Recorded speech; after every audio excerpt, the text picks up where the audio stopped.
ማን ነው እንደኔ ማለት ነው ትናንት ሀይሚ ያሳዘነችው ማለት ነው። ብቻ ይሄ የሚያልፍና ሀይሚሻ የደስታሽ ቀን ይመጣል ማለት ነው። የእውነት ትናንት በቃ አባቷ ሊያስታርቃት ጋሼ በጣም ሊያነጋግሩት ምናምን ብለው ብሩክ እምቢ እንደዛ እምቢ ጋሼ በቃ ተው አትለምነው ምናምን ስትለው እንዴት አንጀቴን እንደበላችኝ አስባችሁታል።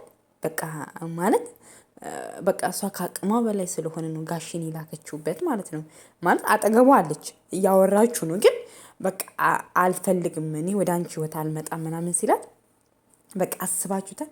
ለምንም ቢሆን ሀይሚ የብሩክ የስኬቱ መንገድ ናት ማለት ነው። በቃ ገባችሁ አይደለ? ምንም ልታጠፋ ትችላለች፣ አታጠፋም አልልም። ጥፋትም የለባትም ታጠፋለች። ሰው ነው፣ አውቃም ሊሆን ይችላል፣ ሳታቅም ይችላል፣ ወይ ባለመብሰል ምናምን ልጅነት ምናምን ሊሆን ይችላል ማለት ነው። ነገር ግን በዚህን ያህል ልክ ደግሞ ብሩክ እሷን መቀየምም ማሳዘንም የለበትም ማለት ነው። ለምን እሷ ከሰጠችኝ ይልቅ እሷ የሰጠችኝ ይበልጣል ካዛዘነችኝ ይልቅ ይሄ ሴት ችግር የለውም ምናምን ብሎ ነበር ማለፍ የነበረበት ማለት ነው። አይደለም ቤተሰብ ለምን እንደሆነ ታውቃላችሁ ማለት ነው። በቃ እንጃ ሀይሚ ባትኖር ነው እኮ አዲስ አበባ ራሱ እኮ ብሩክ አይኖርም።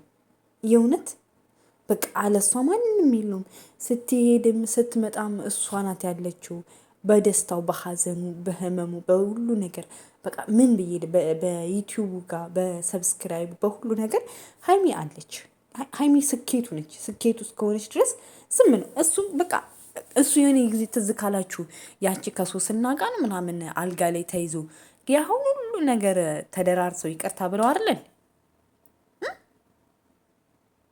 ይቅርታ እንደዛ ቅስሟን ሰብሯት አይታ አልጋ ላይ ድረስ እንኳን ሲለፋደ ድረስ ቅስሟን ሰብሯት ይቅር ተባብለው ከዛ በኋላ ጥሩ ጊዜ አሳልፈው ምናምን በጣም ከዛ በኋላ ደሳስ የሚል ነገሮች አሳልፈዋላ።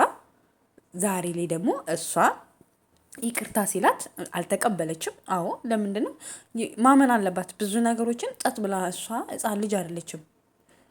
ክብር የሚባል ነገር አለ እንዴ። ነገም ደግሞ አስወልዱ ቢመጣ እንደዚህ ይቅርታ ትለኛለች ብሎ የልብ ልብ ስለሚሰማው በቃ ያደረገችው ልክ ነው። ምንም ጥፋት የለባትም። ግን በዛን ያህል ልክ በቃ አንዳንድ ሰዎች ተሰርባታላችሁ፣ አንዳንድ ሰዎች ሌላ ፊድባክ ትሰጣላታላችሁ ምናምን ማለት ነው። ምንም ያደረገችው ነገር የለም። እንደፈለጋችሁ ብትሏት ማለት እሷ በጣም ጠንካራ ሰው ናት። ኢቭን ይሄ ነገር ሊሰብራት አይችልም ሀይሚን ማለት ነው። ለምን እንደሆነ ታውቃላችሁ? አይሰብራትም። ለምን በቃ ብዙ ነገሮች አልፋ ነው እዚህ የደረሰችው ማለት ነው። በቃ ይሄ ለሷ በጣም ትልቅ ተራ ነገር ነው። ለምን ማንም ሊጥላትም አይችልም፣ ማንም ሊሰብራትም አይችልም ማለት ነው። ለምን በህይወቷ ብዙ ቻሌንጆችን አልፋ እዚህ የደረሰች ልጅ ናት። ገና ሚጢጥዬ ልጅ ናት ማለት ነው። ገባችሁ አይደለም? ግን አንዳንድ ሰዎች በቃ